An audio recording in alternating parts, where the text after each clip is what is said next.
ఓం శ్రీ మహాగణాధిపతయే నమః. శ్రీ గురుభ్యో నమః. శ్రీరామచంద్ర పరబ్రహ్మణే నమః.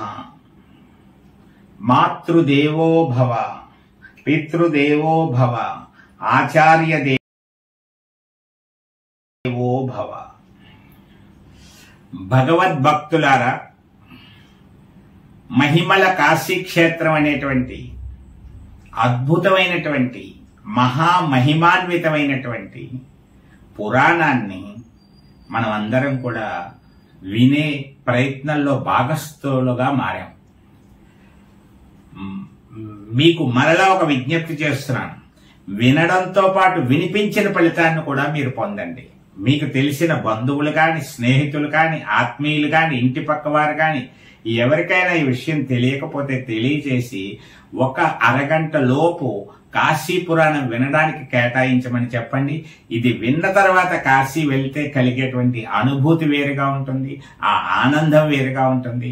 ఇది విన్న తర్వాత తప్పనిసరిగా కాశీ సందర్శన యోగ్యత కలుగుతుంది. ఒకవేళ అసక్తులై వెళ్ళలేని స్థితిలో ఉన్న వారికి కూడా కాశీ క్షేత్రాన్ని సందర్శించిన ఫలితము, గంగా స్నాన ఫలితము కూడా లభిస్తుంది అని చెప్పేసి ఈ పురాణం ప్రథమంలోనే వ్యాస మహర్షి చెప్పడం జరిగింది. అందువల్ల ఇది చాలా శుభదాయకమైనటువంటిది. పూర్వజన్మ సుకృతం ఉంటేనే కానీ వినేటువంటి భాగ్యం దొరకదు అంటారు పండితులు. అందువల్ల శ్రద్ధ పట్టుకొని మనం వినే ప్రయత్నం చేద్దాం. అందరం కలిసి ఈ కార్యక్రమాన్ని చక్కగా ముందుకు తీసుకెళ్దాం. చూసిన వెంటనే లైక్ చేయండి, సబ్స్క్రైబ్ చేయకపోతే సబ్స్క్రైబ్ చేయండి, మీ యొక్క కామెంట్ని తెలియచేయండి. ఈ పరసా టీవీని ప్రోత్సహించి ఇలాంటి ఎన్నో కార్యక్రమాలు మీకు అందించే భాగ్యాన్ని ప్రసాదించమని కోరుకుంటూ కార్యక్రమంలోకి ప్రవేశిద్దాం. అగస్త్య మహాముని ఆశ్రమానికి దేవతలందరూ ప్రవేశించారు. అగస్త్య మహాముని, లోపాముద్రాదేవి దంపతులకు అందరూ నమస్కరించారు. అందరి తరపున దేవగురువైనటువంటి బృహస్పతి విషయాన్ని వివరిస్తున్నాడు. ఇప్పుడు మొన్నటి ఎపిసోడ్లో చెప్పుకున్నాం పతివ్రత ధర్మాలు ఏమిటి అనేటువంటిది. చాలా మంచి విషయాలన్నీ అందులో ఉన్నాయి. ఇప్పుడు బృహస్పతి అసలు విషయంలోకి వస్తున్నాడు. అగస్త్య మహామునికి నమస్కరించి, ఓ సత్వగుణ సంపన్నా, ఓ సత్వగుణ భూషణ, అంటే సత్వగుణమే ఆభరణముగా కలిగినటువంటి వాడా, నీవు ప్రణవస్వరూపానివి, సాక్షాత్తు ప్రణవస్వరూపానివి నువ్వు. నీ ధర్మపత్ని లోపాముద్రాదేవి వేద విద్యా స్వరూపం. నీవు తపస్సైతే ఆమె శాంతి, నీవు ఫలము, ఈమె క్రియ. నీవు సూర్యుడు, ఈమె చైతన్య లక్ష్మి. నీ యందు బ్రహ్మతేజం ఉంది, బ్రహ్మతేజస్సు నీలో స్పష్టంగా కనిపిస్తోంది. నీ యందు బ్రహ్మతేజం కనపడుతోంది, ఈమె యందు పతివ్రత తేజము కనపడుతోంది, ప్రజ్వరిల్లుతోంది. మామూలుగా కాదు, మంచి తేజస్సు కొట్టొచ్చినట్టు కనపడుతోంది అంటారు చూసారా, అలా కనపడుతోంది. మీ ఇద్దరి తేజస్సు మా అందరికీ కూడా గొప్ప అభ్యుదయం అవుతున్నది. ఒక్కొక్కసారి ఏమవుతుందంటే కొందరి వలన అందరికీ మేలు జరుగుతుంది. వాళ్ళ కోసమే వాళ్ళు చేసుకునే వాళ్ళు 190 మంది ఉంటారు. సమాజం కోసం చేసేటువంటి వాళ్ళు కొంతమంది ఉంటూ ఉంటారు. అలాంటి వాళ్ళ కోవలోకి వస్తారు అగస్త్య మహర్షి, లోపాముద్రాదేవి దంపతులు. అందువల్ల మహానుభావా అని మరలా చెప్తున్నాడు బృహస్పతి. చెప్తున్నాడు, మహానుభావా, వీళ్ళంతా దిక్పాలకులు. ఆయనకి తెలిసినా సరే ఒకసారి వచ్చిన వాళ్ళ గురించి చెప్పాలి కదా మరి. అందువల్ల అక్కడ పద్ధతి, మనం 10 మందితో వెళ్ళినప్పుడు నేను ఒక్కడనే మాట్లాడేసాను, అంతా చూసుకుని నాదే గొప్ప చెప్పుకున్నాను అన్నట్టు ఉండకూడదు. అందువల్ల ఇంకో వీరు తెలుసా, వీరు బ్యాంక్ మేనేజర్ గారు, వీరు పలానా రిటైర్డ్ లెక్చరర్ గారు, వీరు సర్పంచ్ గారు, ఇలాగ ఏదో పరిచయం చేస్తాం. మనం అందరినీ పరిచయం చేయాలి అవతల వారికి, అప్పుడు వీళ్ళు తృప్తి పొందుతారు. అలాగా బృహస్పతి కాబట్టి అన్ని తెలిసినవాడు కాబట్టి ఆయన ఏం చెప్తున్నారు, వీరంతా దిక్పాలకులు. ఇదిగో ఇంద్రుడు, అగ్ని, నిరుతి, యమ, వరుణ, వాయువు, కుబేరుడు, ఈశానులు, ఇవో దిక్పాలకులు అందరూ ఉన్నారు. మీ సహకారం కోరి నిన్ను అర్థిస్తున్నారు. వీళ్ళంతా కూడా దిక్పాలకులు, అష్ట దిక్పాలకులందరూ కూడా నీ సహాయం కోరి నిన్ను అర్థిస్తున్నారయ్యా అన్నారు. అసలు ప్రతిరోజు కూడా దిగ్దేవత నమస్కారం అని చేసుకోవాలి అని చెప్పబడుతోంది. మీరు ఏ పూజలైనా చేసేటప్పుడు, ఇంట్లో నిత్య పూజ చేసుకునేటప్పుడు దిగ్దేవత నమస్కారము అంటే దిక్కుల్లో ఉన్న దేవతలందరికీ నమస్కారం చేసుకుంటే చాలా మంచిది. అంటే మీరు కూర్చున్న వైపుని ఎదురుగుండా తూర్పు వైపు కూర్చుంటారు కదా సాధారణంగా, తూర్పుకో నమస్కారం చేసుకోండి. ఇంద్రాయ నమః అనుకోండి. తూర్పు దిక్కుకు అధిపతి ఇంద్రుడు కదా, ఇంద్రాయ నమః అనుకోండి. మళ్ళీ ఈ కుడి చేతి వైపు మూల ఒక మూల వస్తుంది, ఆగ్నేయం అంటారు దాన్ని. ఆగ్నేయే నమః అనుకోండి. ఆగ్నేయే అనడం కుదరట్లేదు అనుకోండి, అగ్నిదేవాయ నమః అనుకోండి. అగ్నిదేవుడు అయిపోయిన తర్వాత దక్షిణ భాగం వస్తుంది. ఈ దక్షిణ భాగం ఎవరిది? యముడిది. యమాయ నమః అనుకోండి, అయిపోయింది. మళ్ళీ ఇంకొక మూల వస్తుంది, నైరుతి. నిరుతయే నమః అనుకోవాలి.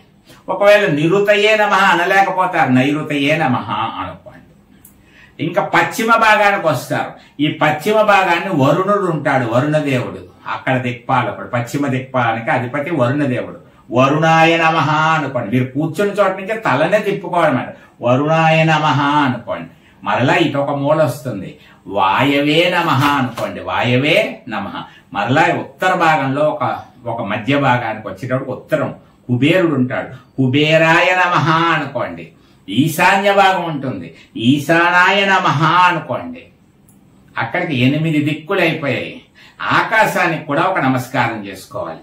ఊర్ధ్వాయ నమః, బ్రహ్మనే నమః. బ్రహ్మగారు ఉంటారు. ఈ చేతులు తలని దాటి పైకెత్తి బ్రహ్మనే నమః అనుకోండి. ఈ పైకి ఇలా పెట్టినటువంటి చేతులు ఇదే మాదిరి ఇలా తిప్పండి, తిప్పి భూమికి చూపించండి. ఇలా అనంతాయ నమః అనుకోండి. ధరణిని అంతటిని కూడా అనంతుడు మోస్తూ ఉంటాడు, అనంతాయ నమః అనుకోండి. దీన్ని దశ దిశలు నమస్కారం చేసుకోవడం అంటారు. ఈ విధంగా మీరు ఏం చేస్తారంటే దిగ్దేవత నమస్కారం ప్రతిరోజు చేసుకుంటే చాలా మంచిది. మనకి ఏం చేస్తున్నాడంటే మొత్తం దిక్పాలకులందరినీ పరిచయం చేశారు.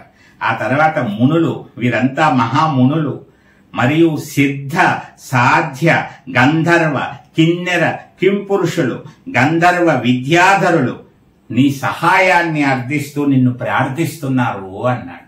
అందరినీ పరిచయం చేశాడు. ఎవరెవరు వచ్చారో చెప్పాడు. నిన్ను అర్థిస్తున్నారు, నిన్ను ప్రార్థిస్తున్నారని కానీ అందరూ కూడా ఇలా నమస్కారం చేసుకున్నారు. అందరూ కూడా నమస్కారం చేసుకుంటే మరి ఎందుకు ప్రార్థిస్తున్నారో చెప్పాలిగా. ఇప్పుడు చెప్తున్నాడు బృహస్పతి.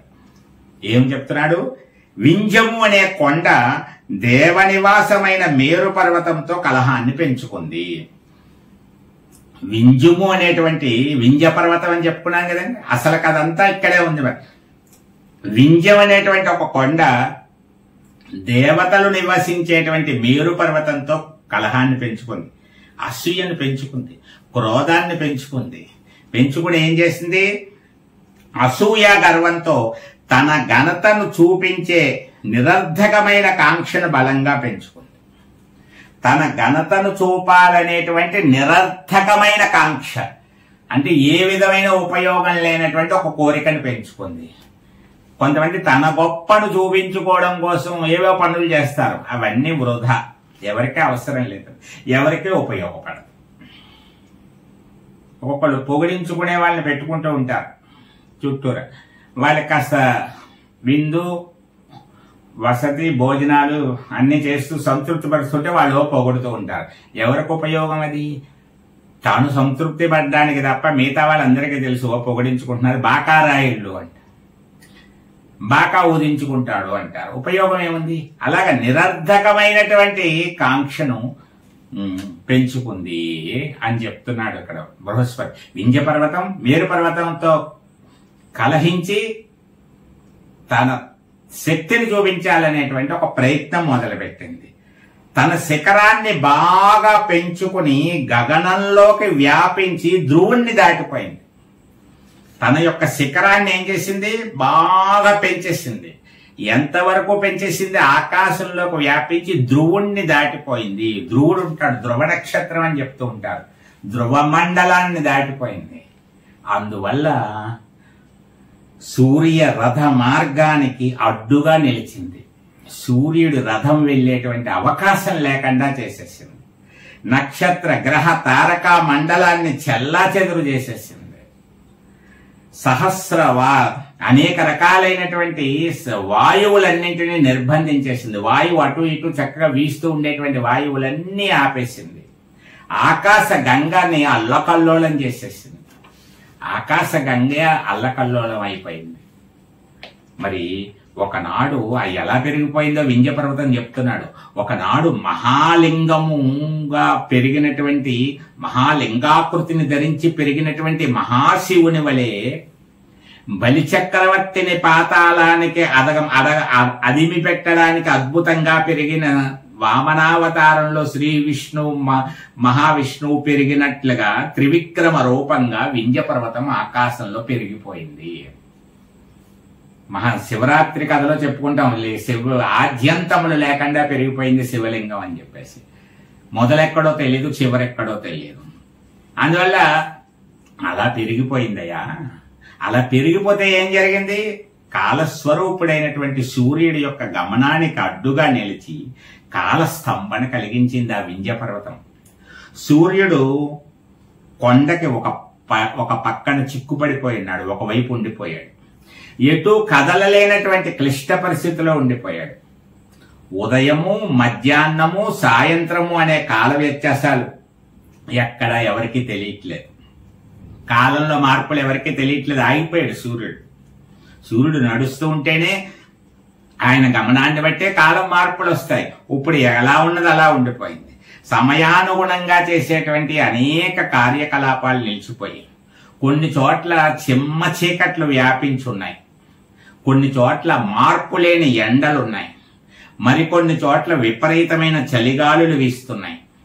లోకాలకు ఒక ప్రళయం సంభవించినట్లుగా ఉంది. ఇప్పుడు ప్రళయకాలంలో కూడా మార్పు చెందని విధంగా ఉండేటువంటి క్షేత్రం కాబట్టి కాశీనగరంలో ఉన్నటువంటి మీకు ఇవేమీ తెలియలేదు, ఈ మార్పులు ఏమీ తెలియలేదు. అందుకే మీకు విషయం అర్థం కావట్లేదు అని కూడా చెప్పాడు బృహస్పతి. కాశీలో ఇటు అక్కడ జరుగుతున్నవేమీ ప్రభావం చూపవు.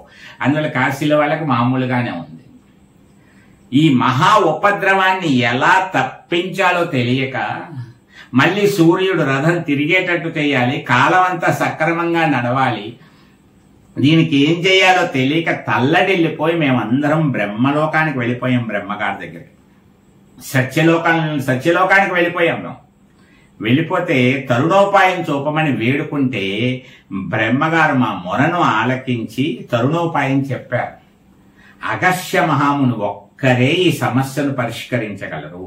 ఈ ఉపద్రవాన్ని తప్పించగలిగినటువంటి సమర్థుడు అగస్త్య మహాముని అని చెప్పారు. ఆయన ప్రస్తుతం కాశీలో ఉన్నారు. మీ అందరూ కాశీ వెళ్ళండి అని కూడా ఆయనే సూచించారు. శివదీక్షలో ఉన్నటువంటి మిమ్మల్ని ప్రసన్నం చేసుకుని శరణుకోవడమని చెప్పారు. మేమందరం కూడా సత్యలోకం నుంచి నేరుగా ఇక్కడికి వచ్చేసాం. నేరుగా సత్యలోకం నుంచి ఇక్కడికి వచ్చి నిన్ను వేడుకుంటున్నాం అని ఈయన గొప్పతనం ఏమిటో చెప్తున్నాడు. ఒకనాడు స్వర్గ సింహాసనంపై గర్వంతో ఉన్న నహుషుణ్ణి ఒక్క హోంకారంతో సర్పరూపం ధరించి భూమిపై పడేటట్టు చేసిన గనుడవు నువ్వు. వాతాపి గర్వం అణిచినటువంటి వాడివి అని ఇంకొక మాట కూడా చెప్తున్నారు ఇక్కడ. బృహస్పతి వంటి వాడు చెప్పిన మాటలు ఇది మనం గుర్తుపెట్టుకోవాలి. ఎవడు కఠిన హృదయంతో ఉంటాడో, ఎవడు సన్మార్గమునకు అడ్డు వచ్చునో, ఎవడు అసూయపరుడై తనకంటే గొప్పవారితో కలహమునకు కాలు దుబ్బుతాడో అటువంటి వాడి సిరి సంపదలు అభ్యున్నతి నశించిపోవును. ఎంత చక్కగా చెప్పాడో చూడండి. కఠిన స్వభావంతో ఉండకూడదు. అలా ఉంటే సన్మార్గానికి అడ్డు తగులుతాడు, సత్కార్యాలకు అడ్డు తగులుతాడు, అసూయతో ఉంటాడు. అటువంటి వాడు గొప్పవారితో కలహాన్ని పెంచుకుంటాడు. అందువల్ల వారి సిరి సంపదలు అభ్యున్నతి త్వరలోనే నశించిపోతాయి. ఇది తథ్యం. మా రాకలోని లోకహితాన్ని గుర్తించి మమ్ము కరుణించమని వేడుకుంటున్నాము. మరలా యథా పరిస్థితి వచ్చేటట్టుగా చెయ్యాలి, అందుకు మీరే సమర్థులు అని చెప్పేసి ఆ మునులు, దేవత, దిక్పాలకులు, ఋషులు, గంధర్వులు, యక్షులు, కిన్నెరులు అందరూ కూడా బృహస్పతిని వేడుకున్నారు వినయంతో. అప్పుడు బృహస్పతి ఏం చేస్తున్నాడు? ఒక అభయాన్ని ఇస్తున్నాడు. ఆయన సావధానంగా విన్నాడు. ఆయన విని లోకహితమైన కార్యక్రమాలు చేయించడానికి మన పాలిట కల్పవృక్షంలా ఉన్నాడుగా ఉమాసహితుడైన కాశీవల్లభుడు అన్నాడు. లోకానికి మేలు జరిగే కార్యక్రమాలు చేయడానికి ముందుండేటువంటి వాడు కాశీవల్లభుడు, ఉమాసహితుడైనటువంటి పార్వతీ సమేతుడైనటువంటి కాశీవల్లభుడు ఉన్నాడుగా, ఆయనే చూసుకుంటాడు. ఆ విశ్వేశ్వర స్వామి అంతా చూసుకుంటాడు. మీ పని నెరవేర్చడానికి నేను ప్రయత్నం చేస్తాను, బ్రహ్మగారు చెప్పారు. కాబట్టి దీన్ని నేను నెరవేర్చే ప్రయత్నం చేయాలి. కాబట్టి మీరు చెప్పిన పని నెరవేర్చడానికి ప్రయత్నం చేస్తాను అన్నా. ఇక్కడ కూడా మనం గొప్ప విషయం గుర్తుంచుకోవాలి. మీకేమి అదంత పని అలా చేసేసి ఇలా చేసేస్తాను అనలేదు ఆయన. నేను నా వంతు ప్రయత్నం చేస్తాను, మీరు మీ నివాసాలకు నిశ్చింతగా వెళ్ళండి. ఇంకా మీరేమి సందేహించుకోకుండా నిశ్చింతగా మీరు మీ నివాసాలకు వెళ్ళిపోండి, మీ డ్యూటీల్లోకి మీరు వెళ్ళిపోండి, మీ పని పాడు చేసుకోవద్దు, నేను చెయ్యవలసిన పని నేను చేస్తాను అని వాళ్ళకు ఒక ఊరటనిచ్చేటువంటి మాట చెప్పాడు. అగస్త్య మహర్షి మాటలు విన్నటువంటి దేవతలందరూ కూడా ఎంతో సంతోషించి ఆయన అనుగ్రహం మహాప్రసాదంగా భావించి భక్తి శ్రద్ధలతో ముని దంపతులకు అందరూ నమస్కరించి అక్కడి నుంచి సెలవు తీసుకున్నారు. అమ్మయ్య, బ్రహ్మగారు చెప్పిన కార్యక్రమం పూర్తి చేసాం, ఇంకా అగస్త్య మహాముని చూసుకుంటాడు, ఆయన చూసుకుంటానని చెప్పాడు, మనకేం పర్వాలేదు, ఈ లోకానికి వచ్చినటువంటి ఈ ఉపద్రవం అంతా కూడా తొలగిపోతుంది త్వరలోనే అని సంతోషంతో వెళ్ళిపోయారు. ఇక్కడి వరకు ఒక పార్ట్. దీనికి ఒక ఫలశ్రుతి చెప్పారు. ఇది వినడం వల్ల కలిగేటువంటి ఒక ఫలశ్రుతిని మనకి చెప్పడం జరిగింది. ఏమిటి ఆ ఫలశ్రుతి అంటే, ఈ భాగంలో బృహస్పతి వివరించినటువంటి పతివ్రత ధర్మాలు శ్రవణం చేసినటువంటి వారందరూ పాప విముక్తులవుతారు. పాప విముక్తులవుతారు. అలాగే జన్మాంతరంలో ఇంద్రలోక ప్రాప్తిని పొందుతారు. జన్మాంతరంలో ఇంద్రలోక ప్రాప్తిని పొందుతారు అని ఫలశ్రుతి చెప్పారు. అంటే ఈ కాశీఖండం వింటూ ఉంటే ఒక్కొక్క భాగంలో ఒక్కొక్క ఫలితం కూడా చెప్పాడు. శ్రీనాథుడు వివరించాడు, వ్యాస భగవానుడు తెలియజేశాడు. ఇప్పటికి 2 ఫలితాలు. మొదటి నుంచి ఈ భాగాలు విన్నటువంటి వాళ్ళకి, 9 భాగాలు విన్నటువంటి వారికి మొదట ఒక ఫలితం బ్రహ్మగారు ఇచ్చారు. ఒక ఫలితం బ్రహ్మలోకం వెళ్ళినప్పుడు. మూడో భాగం 4వ భాగంతో 5వ భాగంలోనే అది పూర్తయింది. తర్వాత భాగంలో దేవతలందరూ కాశీ రావడం అనేటువంటి దగ్గర నుంచి వాళ్ళ కాశీలో తిరగడం, ఇదంతా ఈ ఫలితానికి ఈ ఫలితం చెప్పారు. అలాగే ముందు ముందు చేసేదానికి మరొక ఫలితం వస్తూ ఉంటుంది. కాబట్టి ఇది ఏ విధంగా చూసినా సరే చాలా మంచి ప్రయత్నంలో మనం అందరం ఉన్నాము. ఆ పార్వతీ పరమేశ్వరుల అనుగ్రహానికి పాత్రులయ్యే ప్రయత్నం చేస్తున్నామని గుర్తించండి. మీకు తెలిసిన వాళ్ళకి చెప్పడం ఒక మంచి పనిగా భావించండి. చక్కగా అందరూ ఎంత ఎక్కువ మంది వింటే అంత మంచిది. అందరం కలిసి మొత్తం పురాణ శ్రవణం పూర్తయ్యాక కాశీ యాత్ర చేసి ఈ పురాణంలో చెప్పినటువంటి ప్రదేశాలు ఎలా పూజించాలి, ఏమిటి, ఏ శివలింగాలు ఎక్కడున్నాయి, ఇప్పుడు మనం చెప్పుకున్న దిక్పాలకులు అందరూ ఒక్కొక్క శివలింగాన్ని ప్రతిష్ఠించారు. ఆ ప్రతి శివలింగం దగ్గరికి వెళ్ళి మనం స్వయంగా అభిషేకం చేసుకునేటువంటి కార్యక్రమాలు ఇవన్నీ కూడా ఒక ప్రణాళిక రూపొందించడం జరుగుతోంది. ఇంకా చాలా సమయం ఉంది, ఎందుకంటే ముందు ఈ భాగాలన్నీ అవ్వాలి కదా. అంటే ఒక 7-8 నెలలు పైన పడుతుంది. ఆ తర్వాత అందరికీ ఆమోదయోగ్యంగా ఎంతమంది పరమేశ్వరుడు అనుగ్రహిస్తే అందరితోటి, లేకపోతే మీకు మీరుగా కానీ వెళ్ళేలా కానీ ఏదో ఒక ప్రయత్నం మాత్రం చేద్దాం. పుస్తక రచన జరుగుతోంది, గ్రంథ రచన. ఈ గ్రంథ రచన అంతా కూడా కాశీలోనే ఆవిష్కరణ జరుగుతుంది పూర్తవగానే. కాబట్టి పరమేశ్వరుడి దగ్గరికి మనం ఈ గ్రంథాన్ని తీసుకువెళ్తాం, అక్కడ ఆవిష్కరణ చేస్తాం. కాబట్టి ఈ కార్యక్రమం ఒక దీక్షగా భావించి 10 మందికి దీని ప్రయోజనాన్ని వివరించి మీ అందరూ కూడా ఈ కాశీ పురాణ శ్రవణం అనేటువంటి ఒక యజ్ఞంలో భాగస్థులై తరించవలసినదిగా కోరుకుంటూ రేపటి రోజు భాగంలో మళ్ళీ మనం అందరం కలుసుకుందాం. ఇంకా బృహస్పతి గారు కాశీ నుంచి బయలుదేరాలి. ఇప్పుడు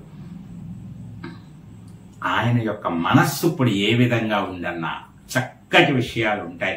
కాశీని విడిచి వెళ్ళలేక ఎలా తల్లడిల్లిపోతాడో మనం వింటూ ఉంటే మనకే బాధ కలుగుతుంది. రేపటి రోజు తప్పనిసరిగా చూడండి. సర్వే జనా సుఖినో భవంతు, సర్వదేవతా అనుకూల సిద్ధిరస్తు, లోకా సమస్తా సుఖినో భవంతు.